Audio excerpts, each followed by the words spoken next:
Since 2007, so-called anti-foreign law bills have been popping up in state legislatures across the country. The bills seek to ban sharia law, an Islamic moral and judicial code. 8 states have passed the law. Yet no lawmaker has ever introduced a bill proposing a political system based on sharia law. The purpose behind these bills is clear: to smear Islam and Muslims in America for political gain. They would say we're trying to protect American values, which in their case are decidedly Christian values. I mean, this is a country that truly believes in freedom of religion, and this was an impact on that. Almost all of the legislation is based on a model bill written by David Shami, an attorney working with many of the activists in the Islamophobia network.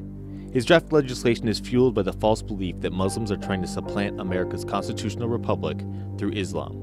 But it just goes to show that when you're very well funded, you can get these things into the media bloodstream and get people talking about them. In 2011, the Islamophobia network looked to Michigan as its next target. But when State Representative David Adjama introduced anti-Sharia legislation, something unexpected happened.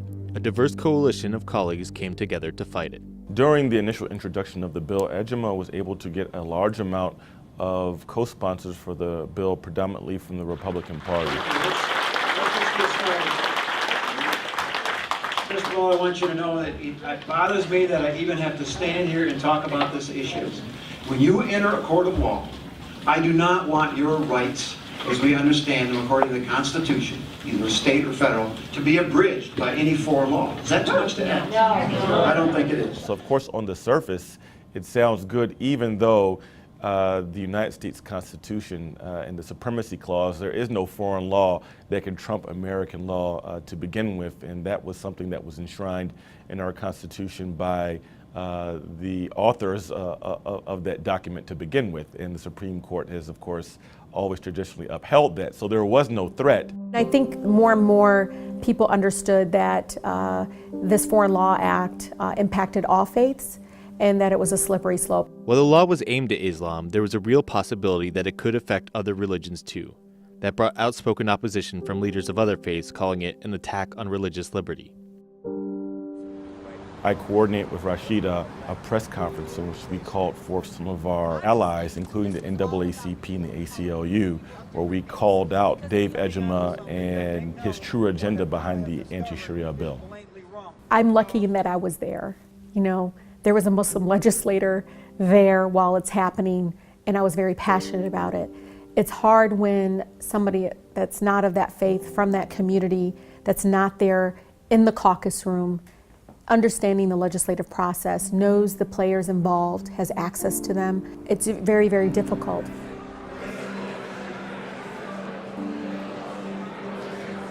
The actual introduction of itself and the talking points that went along with it were clearly designed to marginalize Muslims in the state of Michigan from being accepted fully into the socio-political process. Why would anybody think that Sharia law is going to take over the country? We have a Constitution, and our Constitution protects us from foreign laws being ruled on as legal laws in this country. It has to be a United States law for it to be applicable in the courts. Are there further amendments? There being no further amendments, question for the House is advanced the bill to... One of my first questions was, show me the proof. Why do we need this? Where does it help? And then the members that were supportive of the bill could not produce anything that, at least in my personal opinion, would justify a vote on the bill. So Adjama didn't take no for an answer and decided to ignore Representative John Walsh's request for more factual evidence to show that there is a great need for his Foreign Law Act. But he was aggressive about it. He wouldn't stop. Every time I turned around, he got up to the mic. I was like, oh my God, again?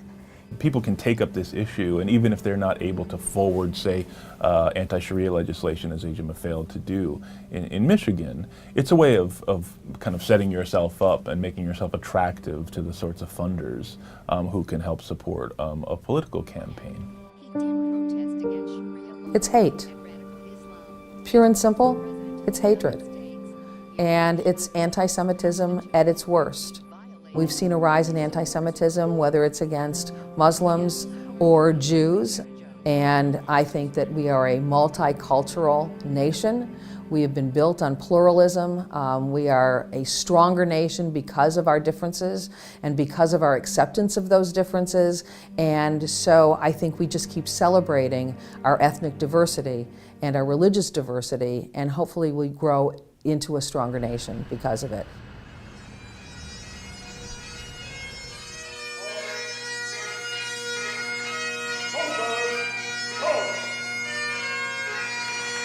Working in the legislature post 9/11, that every time 9/11 happens, sitting in that ceremony, I kept thinking to myself, you know, everything that happened, I know that I've changed the mindset of so many of my colleagues. I mean, I have 109 colleagues that probably would have never met a Muslim or worked with one, but for the fact that I got elected to the legislature.